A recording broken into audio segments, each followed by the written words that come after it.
Previously on Unscripted. But like if I go and buy like a dozen bagels and they put it in a bag for me and they hand me the machine and they're like, do you want to leave a tip? I'm like, really? You're listening to Unscripted with Skip Sherman and Josh Obadia. Okay, Skip. So today we're going to talk about season 5 of The Bear, which is a show on Hulu and FX and Disney, depending on where in the world you live. But before we get to that, of course, there's something that's bugging me. You're kidding me? Boy, are you bugging me, man. I'm gonna nail. Ooh, I'm getting bugged now. Whoa, man. Let's hear it. Before I tell you what's bugging me today or this week, I would like to follow up on last week's What Bugs Me. I don't even remember what it was. It was those devices when you have to tip and they calculate the tip on the tax. Oh, yeah. So there's a follow-up on that? There is a follow-up. Listen to what happened to me. I was at a pub about a week ago, and I was with a group of 50 people from my tennis club. Yeah. It was like sort of a mid-season party, and the tennis club was paying for all the appetizers, and each person would have to pay for their own drinks. So, when someone would order a drink, the server would take your name and just, start a tab. Anyway, I didn't like any of the appetizers, so I ordered my own burger and fries. Turns out, so I ordered the burger and fries, and then the server that was serving us, I guess her shift ended, and so now we had a new server serving us. So time is going by, and my burger isn't coming, and I don't want to be that annoying guy that complains, but it's been like, at this point, half an hour, and there's no burger and fries. She might not even know there is a burger. Yeah. Well, the new server's a guy. So I say to the guy, I'm like, is my burger coming? He's like, oh, let me check. So now I'm like, they probably didn't even start making it at this point. So anyway, so he goes and he's serving because, there's a group of us in there. Everyone's ordering drinks and stuff, and he's bringing out more appetizers, and another 15 minutes goes by, and so I see him again, and I'm like, is there any update on my burger? And he's like, oh, they didn't bring it to you? So like already now I'm annoyed because there's no one that brought it to me because you would have been the one to bring it to me. Right. I didn't say that to him, but that's what I'm thinking. Right. Finally, the burger does come out, so it took them an hour to get me a burger and fries. That must be one really good burger. It took them so long to make, so much care and attention in making it. So I jokingly say to my friend who's sitting next to me, like half jokingly, so, like there's all this, you and I talked about tipping and stuff. I said, yeah. Since the service was so bad, do I actually have to leave a tip at all? Well, you don't. Tipping is always a suggestion. You don't have to leave anything. That is what I thought. Okay. So and he doesn't answer my question, he just laughs. So then it's like the end of the night and everyone's going to the bar to settle up their tab, right? So I had ordered a burger and fries and I ordered 2 soft drinks. Anyway, so I get there and I'm deciding like how much tip, or I'm in my head, I'm deciding how much tip am I going to give. But before I can even decide, the person hands me that machine and says, by the way, because you're a big group, there's an automatic 20% tip. Yeah, that happens. Yeah. So now I can't even leave no tip if I wanted to. And by the way, that 20% tip is actually 22% because it's a tip on top of the tax. So I'm paying 22% tip on the worst service I ever had in my life. And you would think that maybe they would like given me one of the Coca-Colas that I had for free because of all the problems. No, I had to pay for both of them. Congratulations. You had a great experience. So anyway, that's last week. So now what's bugging me this week?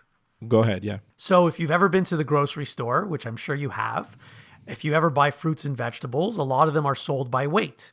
And the price per weight is listed right there on the shelf where the item is. But it's usually listed per pound. I don't know how it is in your province, but here it's listed per pound. Not per kilo? No, per pound. It says like potatoes, $3 per pound or whatever it is. Okay. I'm pretty sure here it's by kilo. Well, here it's listed per pound. That's crazy. But then when you go to the cash register and pay for the item, on the receipt, it shows you the price per kilogram, not per pound. Well, Canada's a weird country in when it comes to weights and measures and distances and metric versus imperial, because we use both, and it's very bizarre and it's hard to explain. Yeah. Okay, well, the thing is, now I see the price that I paid for the grapes per kilogram, but I have no idea if that price is the same as the price per pound that I saw on the shelf. So there's no way for me to verify if they've charged me the correct amount. You got to trust. You got to trust the system, which is, in this case, like I would just not even look at the bill, to be honest. But yeah, grocery stores are notorious for having wrong prices. Like if you're a type of person that checks, which you are, then this is a reasonable thing to do. And one time it was wrong, by the way. Yeah. And it took me forever to figure it out. And the person at the store, the employee, also had a hard time figuring it out. But the two of us together figured it out and figured out that I was charged the wrong amount. That's crazy. That's crazy. I don't understand how a store in Canada, in Toronto, can show you the price per pound. Like, that doesn't make sense. That's what it is. And I don't know what it's like in other provinces. I just know what it's like here. But is it only that store, or is it? No. Everywhere? It's any grocery store that I've ever been to in Toronto. That's mental. So, like, honestly, you that's literally crazy. need to take out your calculator and do a lot of math in order to figure this out. Yeah. You could ask ChatGPT, this is the price per pound. What's the price per kilo? Sure, It'll tell of you. course. But, like, I shouldn't need to do that. No, you shouldn't. You shouldn't. So that's what's bugging me. Do we have any listener mail? Mailbag. We do. So you remember last time we did favorite instrumental songs. That's right, we did. Jason from Montreal suggested "Speed of Life" by David Bowie, the opening track on the 1977 album "Low," which I don't know the album and I don't know the song, but Jason, as you know, is a massive David Bowie fan. Stephanie from Montreal said the theme song from Succession, which is actually a really great pick. It's a tremendous theme song. I don't know. Did you ever watch Succession? I think I've we had never this watched that discussion. show. The theme song is very reminiscent of. It's very similar to like the theme song of Serial. Oh, they copied it. It's like that kind of vibe, you know? Okay. And then Mark from Philadelphia sent me a lot of messages about our episode. It was rapid fire. He said, love that you started with the Trans-Siberian Orchestra, one of my favorites. He also said he loved my picks, and he said your number one would have also been on his list, which was The Barber of Seville, right? Great. Other songs that he suggested are Star Spangled Banner by Jimi Hendrix. You know, it was famously played at Woodstock, right? Yes. And the song Peter Gunn by Henry Mancini. Like, you know this song. It's like the most famous, like, spy music. Like, you'll Google it after. Right, You're gonna, right. I didn't realize it, and I listened to it. I'm like, oh, this song, of course, right? You know it for sure.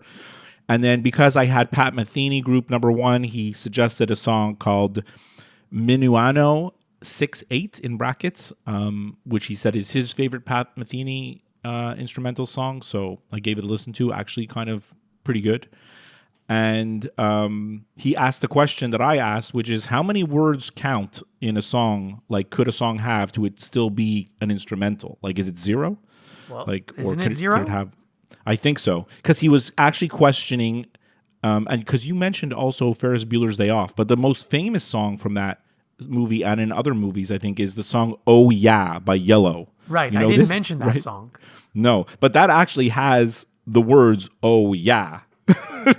So I think I probably would not have counted that. I don't think I would have counted that either. Yeah. And then a little side note, he said by pure coincidence, he's in the middle of watching season 2 of HBO's Newsroom. Oh, how funny is that? That's actually kind of pretty wild. Like, I kind of enjoyed hearing that. It was pretty funny. So there are no big or small coincidences. There's only coincidences. That's true. Okay, we'll be right back after this to talk about season 5 of The Bear. You're listening to Unscripted. I'm Joseph DeMedictis. And I'm Ross Acetrullo. And we're doing this podcast so we don't have to go home and get a real job. Exactly. That's right. And we're doing it to tell you about our pursuit of the dreams we've had since being a kid, being young, trying to get into the entertainment industry. Us, we're mid-career, sort of. We're kind of halfway broken in a way, but we both have these big dreams and big goals. Aspirations, really. For our careers. Yeah. Exactly. Yeah. This podcast is about the journey through the industry, trying to make it, but trying not to have to give up. So listen to our podcast on all the places you might listen to a podcast. Apple Podcasts, Spotify. We have our own YouTube channel where you can watch the video version. All the links can be found at you'llnevermakeit.ca. Here's hoping we do. And now, back to Unscripted. Okay, Skip, we're back. All right, so today, long-awaited episode, Season 5 of The Bear. We have discussed Seasons 1 through 4 in previous episodes. This is the final season. We know for sure. Well, we don't know for sure, but they told us it's the final season. So I didn't know that until you said it to me. But I mean, there's an ending, right? I mean, It seems like it, yes. But I mean, like any other show, they could just continue if they wanted to. But I think they should just dip it once and end it. They really should. So just because we always forget about this, everything from this point on is spoilers.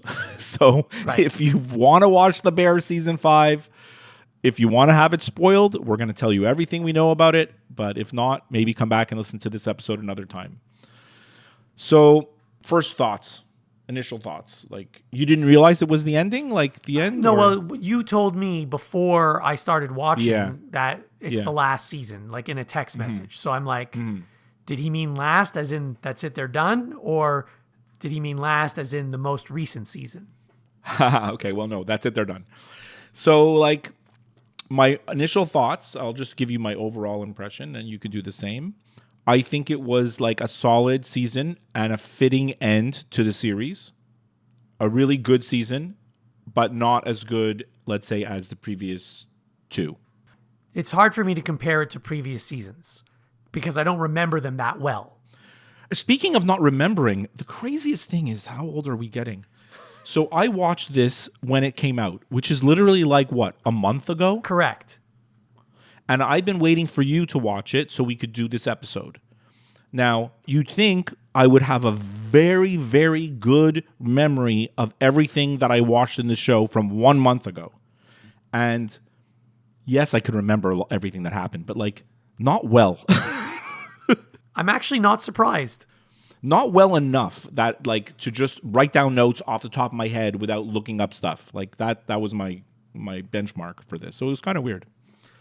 So I had a similar thought to you. I did like the season. I mean, it was different from all the others in that basically the whole season was one day.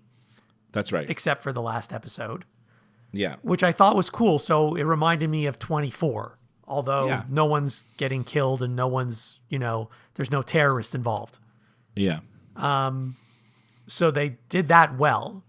And as we've said many times about other seasons, it's a very stressful show.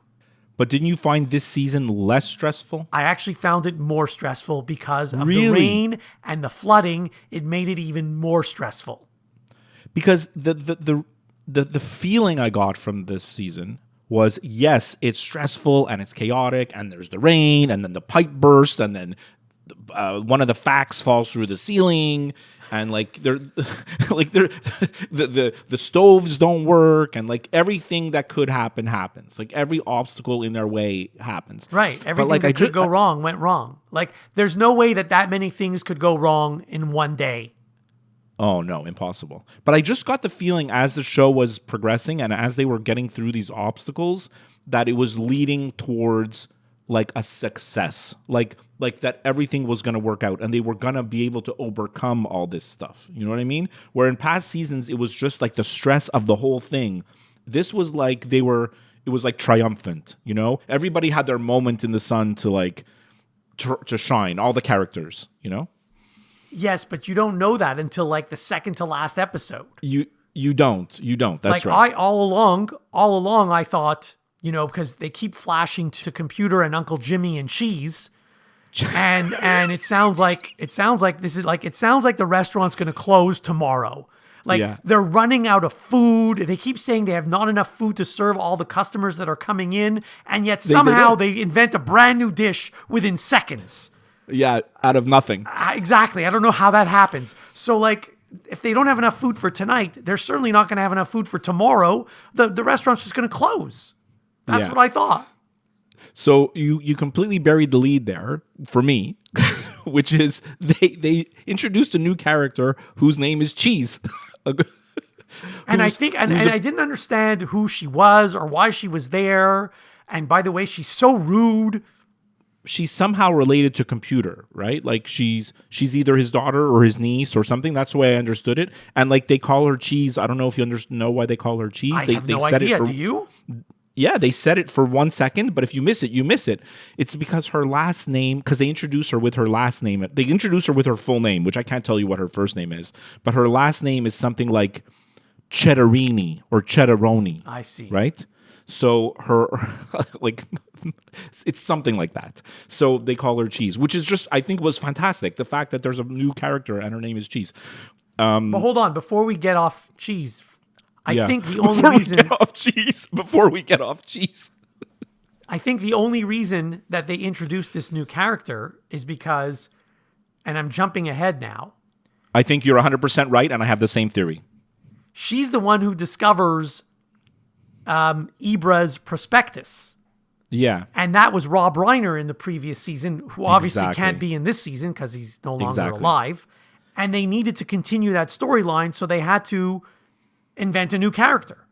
I feel like Rob Reiner was supposed to be with Jimmy Computer going around trying to find, like they were on a little side mission to find the air rights and then to get Ibra's franchise off the ground. Because remember in the previous season, one of my favorite scenes is when Rob Reiner, I don't remember the character's name, meets Computer for the first time. It's amazing. It's amazing. So I felt like Rob Reiner was supposed to be in the season, and he was supposed to be doing all the stuff that that Cheese is doing. Called her Cheddar. That Cheese is doing, and they didn't ignore the Rob Reiner's character. Ibra's on the phone with him twice or 2 or 3 times. Like he's on the phone with him. Oh, is that who he's talking to? Yes. I had no idea yes. who he's talking to. So the first time he's talking to on the phone, it's Rob Reiner, and then I'm like, oh my god, he was supposed to be part of this season, and this is all they could do, right? Like so. By the way, the other thing about that whole storyline with the sandwich stand or whatever you want to call it, Yeah, it seems yeah, like the no beef. one else, like Carmi, didn't even know about it, and Sydney didn't even know about it until like the last day. Like they didn't even know that this was a possibility. Yeah, I get. Yeah, they didn't. Like, do they not didn't. talk to each other? Well, but Ibra's running the sandwich stand out of the back of the restaurant. Like that exists, right? Right, but the idea to franchise it out, the others didn't know about this. No, because Ibra was keeping it a secret, and you saw how nervous he was to tell Carmi about it the whole time. So I think he was just. It was really funny because he's rehearsing it so many times how he's going to tell Carmi about it, and then finally he has to do it, and then Carmi had just found out, and he's like, "I'm all in." Like he didn't even have to do his speech. Yeah, you know. yeah. Yeah. So yes, I found this season more stressful because of the rain and the flooding and all that stuff. Other than the last episode, which was very calm and relaxed.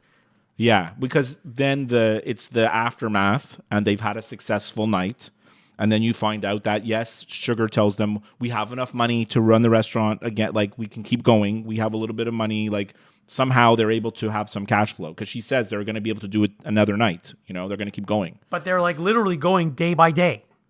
They're going day by day, but if they can do as much business as they did that night, every night, they're going to be okay. You know, basically. But that night was so chaotic because they had people like waiting, remember? And they had to like Yeah. invent a party outside in the back so that the Yeah. people who were waiting wouldn't get annoyed. They can't do that every night. Like they were exhausted.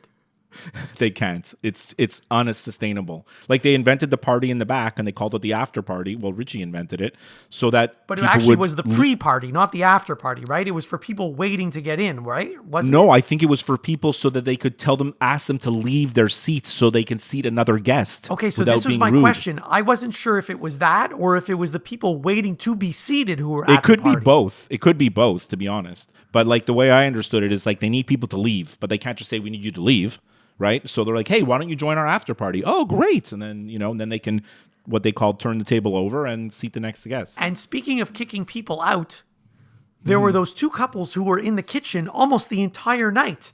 And That like was they great. started saying, yes, chef, and rolling up napkins. Like, who were they? Well, that was like Richie. Richie was the star. Like I wrote down all the characters. I didn't go episode by episode in my notes. I went by the characters. And I'm not going to talk about Carmi right away. We can save him for last if you want. But like everybody has their moment, right? Everybody kind of gets what they want out of this thing and they have their triumph. For Sid, it's like she's finally going to be owning her own place. She's the boss now, even though she's so like unsure of herself. And then she finds out that they won like the Michelin stars, right? Like they got the award and it's her dish, right? So she's like really like achieved her goal.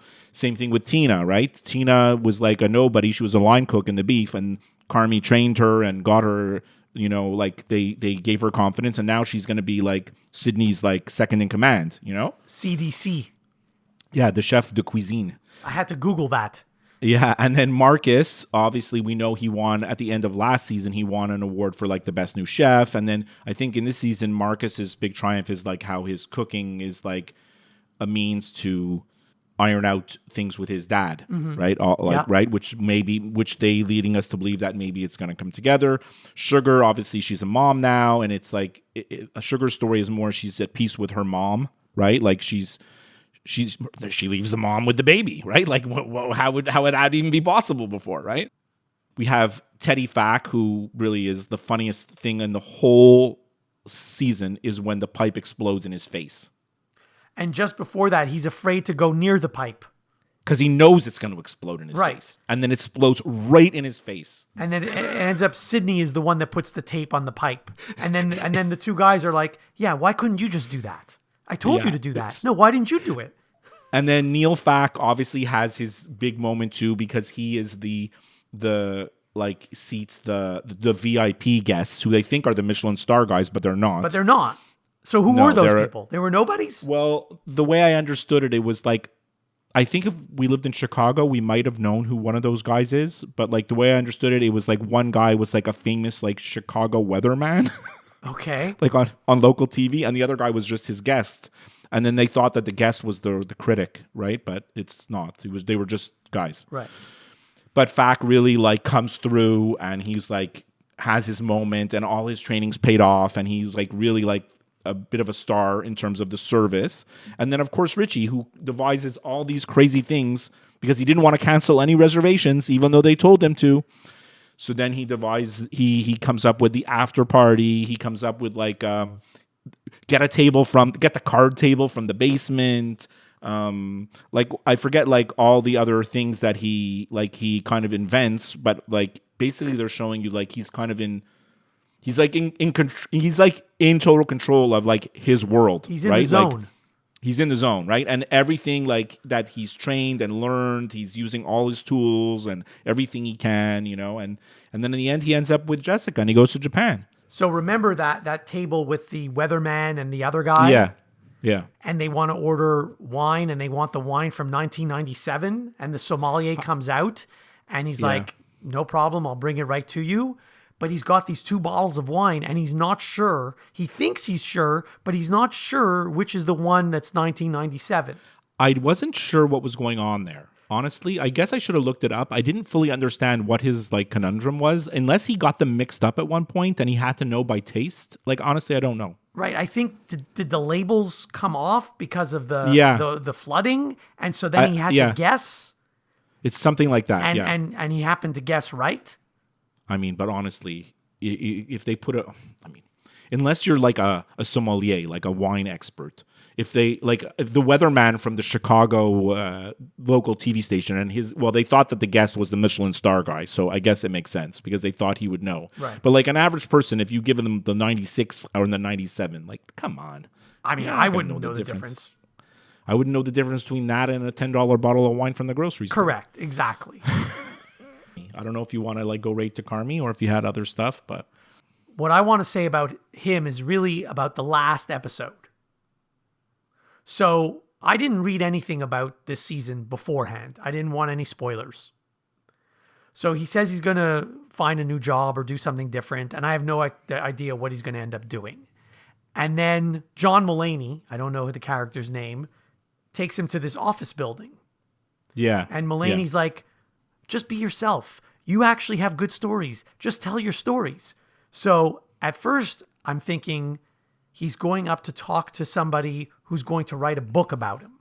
That's exactly what I thought. But I was wrong. I mean, the ending to me, where he is in an architecture firm, makes zero sense. But to me. before Like, you find that out, so I thought, okay, he's going to talk to someone who's going to write a book about him. Then, as he's talking, I'm thinking, oh, maybe this is a psychiatrist that he's talking to. that's what I thought too. But I was wrong again. And then only at the last second do you find out he's going to be an intern at an architecture firm. I mean, we know that he likes to draw. Look, we've seen it in 5 seasons. He likes to draw. He's really good at drawing. It takes more than being good at drawing to being an architect. Just ask George Costanza. Exactly. But like an architect goes to college, you get a degree in that field, and you know mathematics and engineering and other things I don't even know, but like it's more than drawing. So yes, he could be an intern at an architecture firm. He could be. But like that's about it. That is really about it. Yes.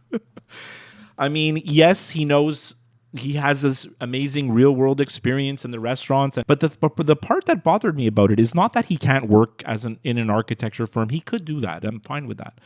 But they tried to show us that like he doesn't like cooking, or he never really liked cooking. Like, is that what you understood? Like, what I understood is that he can't interact with other people. oh, okay. I mean, get like, it. Yeah. he was so focused on his dish that he was making or inventing a new dish, and he never even considered feelings of the people that were standing right next to him. Yeah, okay. And he would often, lose his temper, Yeah. and there's tons of swearing in the show, as you know. Yeah. Whereas Sid is the opposite of him. Like, she actually cares about the people. But I feel like he worked through so much of that by working at the Bear restaurant and by doing it. Like, he's the one that like sent Tina to like chef school, and he sent Marcus to Copenhagen to learn how to be a pastry chef, and he mentored Sid in his own way, not well, but like she learned from him, but not really that anything Carmi did. And he sent Richie to the fancy restaurant so he could learn how to be like a host. Like, and then you see how he is in the kitchen with his own employees, and he's trying so hard not to be like all these other bosses that he had that just yelled at people. But I guess it's ingrained in him, and that's why he can't talk to people. And that's why he thinks he needs to leave. And now I don't think he needs to go do something completely different. He just needs to not be he can't be the one in charge. Yeah, well, you saw that when he wasn't in charge and he could just be himself. He's the one that came through several times in this season where they didn't know what dish to use. He told Sydney, use your Coca-Cola ribs. Those are going to be killer. Like he's the one that said, let's just use those instead of what we had because they ran out of ingredients. And then at the end, like the dessert falls on the floor. Yeah, like right? that was the weirdest thing. Like, it was a major catastrophe because he dropped a plate. But the thing is, in these fancy restaurants, they serve everything at the same time, right? So they can't have like 7 tables getting one dessert and then another table getting something different. I'm shaking my head. You can't see this because it's an audio podcast, but I'm shaking my head the things that go on at these restaurants. Yeah. So, but all that to say is that when the dessert fell on the floor on the fly, because he's so good at what he does, he invented a dessert out of nothing. Right? Well, they Out of didn't. just They whatever didn't have had. enough of the biscotti or something, or whatever ingredient that I'm forgetting right now. Yeah, the brioche. Yeah. Sorry, the brioche. So, like, I just find it. I didn't believe that some of him has to love cooking and being a chef. So, a part of like he can't just say I don't love it. Like, he has to. You can't be that good. You can't be literally like one of the 5 best chefs in the world, which is what they kind of lead us to believe he is, and not be like and not love it in some way. You know. For sure. Like, you wouldn't yeah. go through all that if you hated it. Yeah. Like, I just didn't love Carmi's ending to this. And I know people maybe are going to disagree or not. But like, I just thought it was just okay. You know, I don't know. There were two parts in this season that were very predictable to me and probably to you as well. Mm-hmm. One where he gets off the phone with the Starman. Yeah. And then Sid goes to talk to him and she asks, did we get a star? And he says, no, we got 2. Yeah. I knew that was going to be the answer. Yeah. And he actually says, you got to. He's Right, giving her right, the credit. right. Yeah. So I knew that was coming. And then the other thing Yeah. that was predictable, the last episode where Richie's taking his daughter to the restaurant, I knew there was going to be a surprise party for her.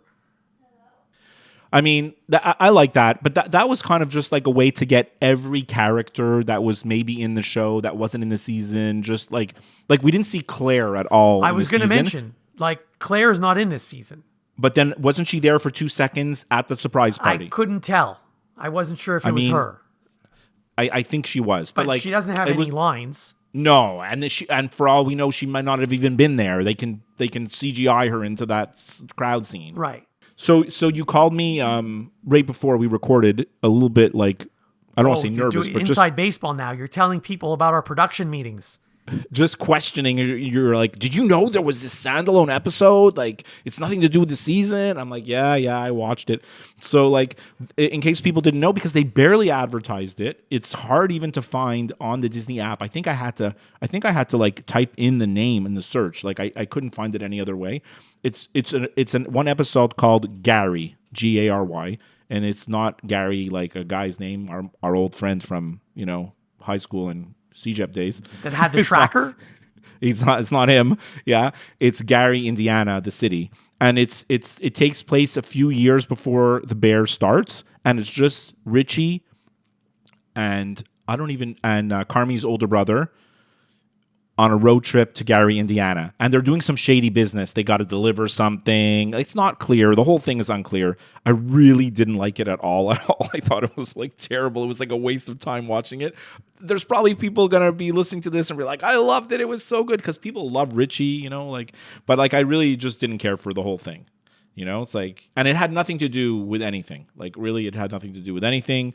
I think it was a way to get the actor who plays Richie, who I cannot pronounce his name, and John Bernthal, who's the actor who plays Carmi's brother, in together in an episode. I think that was the whole point of it. So makes sense. Yeah. But I mean, if you really are like some kind of Bear super fan, you should go watch it, because it gives you a little insight into Richie, how kind of he was a little bit kind of down and out before the Bear started, and you see a little bit into the insight of Carmi's brother, and we all know that he took his own life and everything. So like, obviously, like, I'm not going to give it a rating. I'm not going to tell you it's this many stars or this many Michelin stars. Oh, this many Michelin stars would actually be the perfect. That would have been, yes. We should have done that. But I mean, look, I think it's good.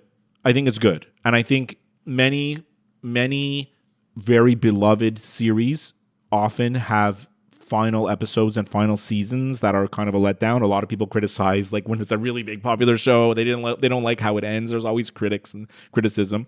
I thought it was like a perfectly good ending.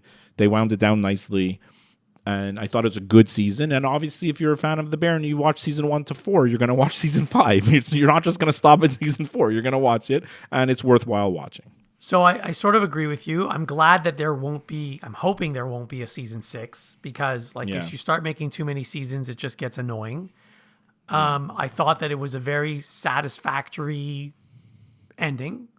Yeah. The way it all happens. And yeah, I would recommend that if you've watched 1 through 4, then you should watch season 5. Would you watch like a comedy spinoff, which is just like the 2 Fact brothers? I don't think so. I don't even consider this to be a comedy, even though it's listed as a comedy. I don't consider it to be.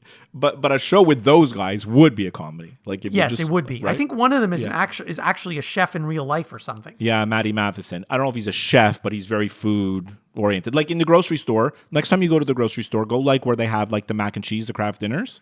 And you're going to see like a pack of like macaroni and cheese that says the Matheson Food Company. Oh, okay. It's just a very plain box that says the Matheson Food Company. And that's his brand. Okay.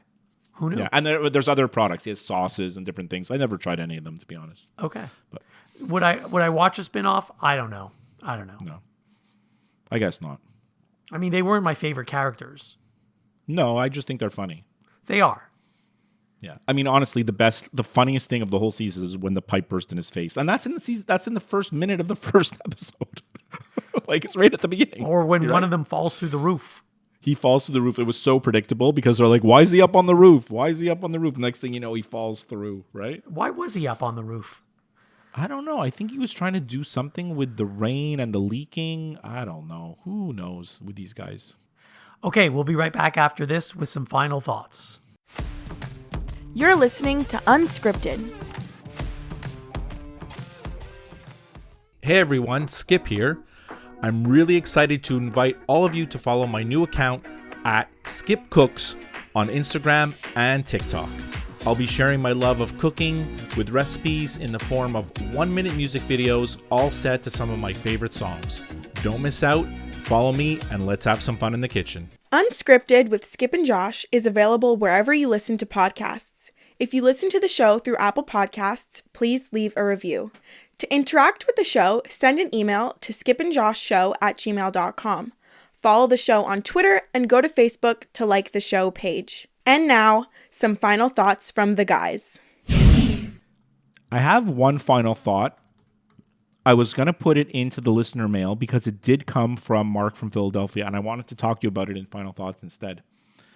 He sent me a clip of a baseball game that happened this week, or maybe it was last week, I don't know. It was I don't know any of the players. Like, I'm just going to tell you the teams and the circumstances. It was the Nationals versus the Rockies. The Nationals were at bat, and there was a man on third, and he hit a sacrifice. The batter hit a sacrifice fly. Okay. The runner came home to score and everything. Okay. And then as the batter was like, he had rounded first base and the play was long over, the ball was back in the pitcher's hand and everything. And the pitcher like the play was over. As he's going back to the dugout, a part of one of his feet touches the back of the mound. It's like he stepped on the mound for a split second. Okay, I think I know where this is going. And the pitcher turns to him and says, Get off the effing mound. Again, I'm shaking my head. You can't see because it's an audio podcast, but some of these athletes just have, I don't know what issues they have. So there's the announcers are you hear the announcers and they're paying, oh yeah, this is one of baseball's unwritten rules. I'm like, is it really? Remember, we did a whole episode on unwritten rules. Like, I understand if he would have walked right on the mound, right on the rubber, and just trampled over it. That I get. But, like, honestly, it's like 1 inch of one of his feet hit 1 inch of the back of the mound. And the pitcher is, like, really, really insulted. And then you find out later that, of course, this guy had hit a home run off of him previously, the same batter. Oh, well, that explains it then. Well, so then it explained the whole thing to me. But I just wanted to know from you, like, if you had ever heard of this unwritten rule. Because honestly, I had not. I've never heard of it, and I've never noticed anyone doing it. I've never noticed anyone not doing it. Like, I've never paid attention to it. So now maybe I need to start paying attention to it. I think it's common courtesy. You just don't walk on the mound. But I really don't think that this guy was doing it intentionally. He was just literally running back to the dugout. Like, it was so I mean, speaking of unwritten rules, you know how, like, in hockey, if you're about to wind up for a slap shot and the whistle blows, if you take that shot, you're getting pummeled. So in one game when my son was playing hockey, I think he was like 12 or 11, he took a shot on the goalie after the referee blew the whistle for an offside, and he took the shot because he was pissed that his teammate went offside because it was stupid, right? And then he got a penalty. There you go. However, in the NBA, once the whistle blows, you can still take your shot. Yeah, continuation. And the continuation in the NBA has gotten like more. You can do more. You can take like 18 steps now, apparently. No, I mean, like, they take the shot knowing that the play is dead. Yes. They're just shooting because they want to see if they would get it in. But what I'm saying is, like, what was allowed as a shot in the continuation is even more liberal than it's ever been. Yeah. Right? Yeah. I wanted to tell you about a couple of shows that I'm watching and a movie that I saw in the theater. I don't know. Please, go ahead. Are you going to go see the movie The Odyssey? unlikely because I don't remember the last time I was at a movie theater. It might have been with you 2 years ago. Right. So I did go to see The Odyssey. This is the movie that everyone's talking about. So we decided to. What go is see it about? Well, it's a famous story written in a poem by Homer in like 8th century BC. It's like a Greek mythology type of story. It sounds terrible. Well, I mean, this is like one of the most famous stories like ever written. It's ancient, right? So. And did you like it? I thought it was good. Okay. Like people are talking about it like as if it's the greatest thing since sliced bread. Also, it's the way it's filmed because it's filmed in like a kind of IMAX, and I can't even explain it in words, but it's filmed in a kind of IMAX, like with the certain cameras. It's the only movie ever been filmed in this maximum type of IMAX ever. Okay. And there's only 22 theaters in North America that can show it in the proper format. Really? So one of them here is in Montreal. I'm sure you have one in Toronto. Okay. So a lot of people want to go see it in this hugest screen possible. We just went on a regular screen because I'm like, it's a 3-hour movie. I need the seats that recline. There's a new theater near my house where it has fully reclining seats. Which is the theater in Montreal that has the good screen? I think it's the Scotiabank. It's called the Scotiabank. It's like downtown. Oh, well, you've been going downtown a lot lately, so. Yeah. So anyways, I just wanted to know if you're going to go see it. Obviously, you don't even know what it is. I thought it's fine, but like it's getting so much like critical acclaim, but I don't see it, to be perfectly honest. And the other thing I wanted to tell you is I started watching the second season of Your Friends and Neighbors. Oh, don't spoil anything for me. I hate it. Okay, you've said too much. That's all. You have anything? You have any final thoughts? Or I don't have any final thoughts except that I saw a commercial for a show that looks good and I want to watch the show, but really I have no idea if it is good or not. What is it called? The show is called Lucky. It's with Hey, I heard- Anya Taylor-Joy, I think. Yeah, I think it's good. And I think I may watch it. But I don't know anything about it. That's all. I've told you everything that I know, which is nothing. I don't know what it's about either. But this, okay, so I'm reading the synopsis, and to me, it's like there's been 100 shows like this with the same premise of like some kind of criminal mastermind who's in retirement that has to come out of retirement to do one last job. That's what it's about. Oh. So, like, there's a million like these. But I like her. I think she's good. So, yeah, maybe I'll try it. Thank you for your amazing analysis of The Bear Season 5. It was anything but amazing analysis. I loved your what bugs me is at the beginning. I can't believe that there's a store in Toronto that shows the price per pound. But it's every store. Like, come here, you'll see. I'm gonna see. I'm gonna pay attention. I'm gonna take pictures the next time I'm at the grocery store and send them to you. Yeah, I'm gonna do the same. All right, I'll talk to you next time. Have a great week.